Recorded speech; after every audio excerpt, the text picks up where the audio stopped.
Здрасти, хора! Да благодарим за всички наши нови абонати, които се увеличиха доста от последното видео насам. Реших да направя още едно видео, което да е на подобна тематика като предното, защото имаше много въпроси и не знам дали съм успяла да отговоря доста изчерпателно в коментарите. И също така да кажа на новите ни абонати, добре сте дошли и да знаете, че това не е канал за коса, ами е канал за българското село. Така че ако продължите да ни гледате, по-скоро ще виждате някакви селски неща, отколкото за вашите прически. Но всичко в този живот е свързано. Да знаете, че ако искате да имате хубава коса и хубава кожа, трябва да се чувствате добре и психически, и тялото ви да се чувства добре, и всичко е свързано. Така че то си има връзка с селото. Гледайте ни канала, независимо, че няма да си говорим само за прически, за хубава кожа и така нататък. Предното видео обсъдих с вас част от нещата, които аз съм научила по време на моята фризьорска кариера, която вече е доста години. Изглежда, доста от хората им е харесало това, което съм казала. И също така доста хора си търсят фризьор. И да ви кажа, че като цяло е много трудно във времената, когато вече всички... То във всяка сфера е така, не само в тази сфера, просто всеки иска да вземе едни бързи пари, а възможно най-малко да направи от среща като услуга. Постоянно се сблъскваме с това тук. Каквито и майстори да дойдат, се много бързат, голям зор да се тръгват. Работата е така. После много често се налага и друг майстор да се вика наново. И да, тъй във фризьорството е така. Ето сега тук също има един човек, който има много хубава коса. Не си я боядисва, не си я третира. Дамян се казва. Ще започна с пърхота, защото това е нещо, което не го обсъдих в предното видео. Пърхота е нещо, да знаете от моя опит, което ходи по гъстите коси. Значи, ако сте човек с гъста коса, вероятността да се занимавате цял живот с това нещо е много голяма. Защо е така, не знам. Не съм чела някакви статии по въпроса, но знам от личен опит, че просто някакси самата кожа на главата не може да диша, когато имаш гъста коса. И още от ранните тинейджърски години деца, които идват при мене, вече са с такива проблеми, лющене на скалпа, пърхот. Това, което мога да кажа аз тук, защото аз съм от тия хора, които цял живот се занимават с пърхоти. В по-младата ми възраст повече страдах. Сега напоследък, може би един път в годината ми се случва да имам някакъв вид лющене на скалпа. Това, което мога да кажа е, че всички шампуани, които са предназначени за пърхот, действат симптоматично. В смисъл, те няма да ви излекуват пърхота. Някои от тях нищо няма да направят. Някои от тях ще ви помогна да се справите, но то ще е валидно само докато ползвате този шампуан. След време пак ще се появи. И затова моят съвет е да си смените диетата. Пак ще кажа, както предния епизод, по-често да си ексфолирате скалпа, да махате всичката мъртва кожа. Ако сте мъж, да се постригвате по-късо. Това помага просто да влиза въздух, да има повече циркулация. Така някакси да ви е по-чист скалпа. Трябва да... Дори да не си го ексфолирате, само така да си го търкате малко по-енергично също помага. Да внимавате с какво се миете, защото много често има такива шампуани, които имат много агресивни измиващи вещества в тях. И когато се миете с тях, те пресушават и кожата на главата, и косата. И това някакси стимулира още повече да се отделят тези клетки и тази кожа. Като съвет не знам какво да кажа, освен че мога да ви кажа на мен какво ми е помогнало. Първо, че преди години смених козметиката и започнах да използвам такава, която е много лека. В момента я няма в България тая козметика, но аз вече така или иначе не я ползвам, обаче пърхот също рядко имам. Нали, сравнение с това, което беше преди, те бяха някакви сърбежи, работи, истории, нали, не е готино нещо. Но съм се променила като човек, по-спокойно съм станала, не ги драматизирам толкова нещата, не ги приемам навътре. Много рядко, нали, така си позволявам да изпадна в някаква драма. Гледам така в живота, по-скоро да гледам по-философски на нещата, каквото и да се случва, да знам, че и то ще мине, и друго ще дойде, че за всяко нещо си има някаква причина. Малко повече вяра, нали, не ги преувеличавам нещата, нали, в главата си, защото то там е целият филм. И не знам дали е от това или от... Може би от това, че си дадах и повече свобода да си правя това, което искам. Преди някак си повече задръжки имах. Повече си мислех, сега той какво ще каже, той оня какво ще каже, ако направя това, ако направя това. Сега вече това нещо доста съм го изчистила и някак си ми дава някакво спокойствие. И оттам и косата и главата са ми по-добре. Сега не знам, ако гледа някой психолог да каже. Аз мога това да кажа за себе си. Иначе има един шампуан, който в момента доста клиенти го ползват, които, нали, имат така доста тежки форми, пърхот, себорея и такива неща. Дерко се казва шампуана. На Вишие хората са доволни, такива, които дълго време са се борили с пърхота, но това е, че отивате ли някъде, трябва да ви е в чантата. И сега точно на какъв принцип действа и какви са му активните вещества, не мога да кажа. Но според моите наблюдения има различни видове пърхот и са предизвикани от различни неща. Доколкото знам, някои се дължат на бактерии, а други просто проблем с калпа, нещо. Според мен и хормонални проблеми също може да има значение. Ако мислите, че вашия пърхот е някакъв вид себорея или нещо, по-добре отидете на лекар, там да ви каже с какво да направите, но да знаете, че не е някаква драма, често се случва, горе-долу всеки трети си има някакви такива проблеми. Това е. Друго нещо, което беше засегнато в предното видео доста често, това ви споделих за моята маска Газ Маси от Сет. Някои хора бяха питали дали мъста може да се замени с друг вид масло. Доколкото знам, може, не е проблем. Според мен, нали, да се придържаме към класиката е по-добре, защото мъста е нещо, което в миналото много се е използвало за кожно приложение, а пък ние сега сме го позабравили. Аз даже си спомням, че на дядо ми сестрата едно време се мажеше с свинска маса и до доста така късна възраст тя беше с много хубава кожа. Сега дали от мазната, то тогава всичко е било различно. Въздуха, храната, не са били толкова осложнени отношенията, но като цяло мисля, че може да си оставите мъста, ама може да си ползвате и някакво кокосово масло или нещо друго, което имате патешка маса. Също може, патешката маса е много хубава, ако може да си намерите. Доста хора са писали за косопада и пак ви казвам, нали, ако мислите, че косопада ви е много над нормалното, то вероятно има някаква здравословна причина за това и надали нещо външно, което ползвате, може да помогне, макар че има една дама, която беше споделила нейната рецепта, как се е справила с косопада.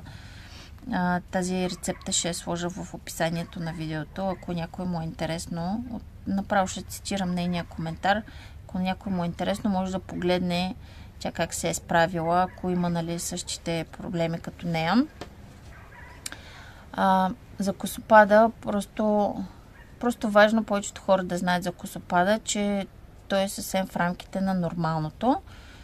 Просто косопада е, докато сме живи, си пада косата и това е. Много, много хора. Всеки ден някой ми казва, че му пада косата. Няма как, хора. Пада си. Живи хора сме. Важното е да не се шашкате. Друго нещо, което трябва, може би, така малко повече информация да дам за боядисванията. Бяха питали хората да препоръчам без амонячна боя. Това също ми е много трудно, просто защото той има хиляди марки на пазара и аз не съм ги пробвала всичките и не мога да кажа, нали, това, което аз мога да кажа е тези, които съм пробвала на моята глава. Но те са за професионална употреба и надали на някой това ще му свърши работа. Но може да четете описанията. Какво съдържат и какво не съдържат. Активното вещество най-добре е да бъде пероксид, който е по-щадящ за косама.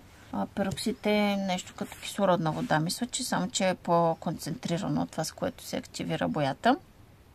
То си мирише на кислородна вода, оксиданта на такава боя, която работи с пероксид. Беше питала една дама и за каната. Каната според мен е супер, стига да е истинска кана, защото при каните го има също това нещо, както и при всичко останало, че там има малко и фалшикименто работа. Просто защото цвета на растението кана е един, той е в червената гама, а пък се намират кани с какви ли не пречудати цветове, което на мен ме навежда мисълта, че в тях има и някакъв друг вид пигменти, които не са само от каната. Така че и там внимавайте какво купувате. Другото, което трябва да се знае, че като ползвате кана и след това решите да преминете към боя, става трудно. Дори може да бъде опасно, ако решите да се изросявате. Направо може да ви пламне главата. Ако решите да ползвате някакъв друг по-тъмен цвят, той обикновено няма да хване. Или ще хване в корените, по-трудно ще хване. Затова, ако решите от кана да минавате на боя, няколко пъти преди това трябва да си третирате косата с спирт. Това помага да се неутрализират нещата, които каната е направила и да подготви косъма, така че в него да може по другия начин да се депозират пигменти. Но не е невъзможно, става, така че аз в принцип съм за каната. Даже едно време, като отварях салона, бях намерила такъв салон, мисля, че беше някъде в Русия или в Украйна, ще ви излъжа, в който се работеше само с кани.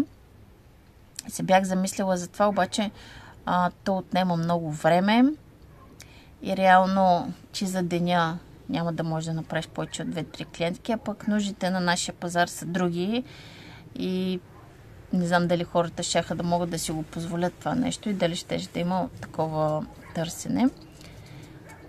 Но го има и това. Някъде по света има салони, които само каносват.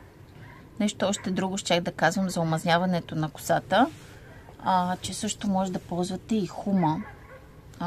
Ако имате доста мазен скалп и доста мазна коса, хумата пресушава. Обаче, ако имате нужда, с нея също може да си ексфолирате скалпа и да премахнете всичките останали мазнини, себуми, такива неща. Нали, стига да не се прекалява, е супер хумата. Някой беше писал за ексфолирането с кафе, какво да е кафето, дали да е утайка, дали да е неизползвано. Аз бих посъветвала да си ползвате неизползвано кафе и да използвате някакво по-едро, нали, смляно като за джезве, примерно, за да може все пак да има по-абразивни частици, по-добре да ексфолира и все пак в него да има някакъв кофеин, защото, както знаем, кофеин е полезен за кожата, така че тук ще има повече ползи. Една дама беше питала за следродилния косопад. От моята практика и от лично моята практика с мене, това нещо много рядко се разминава на някоя жена, която е родила наскоро.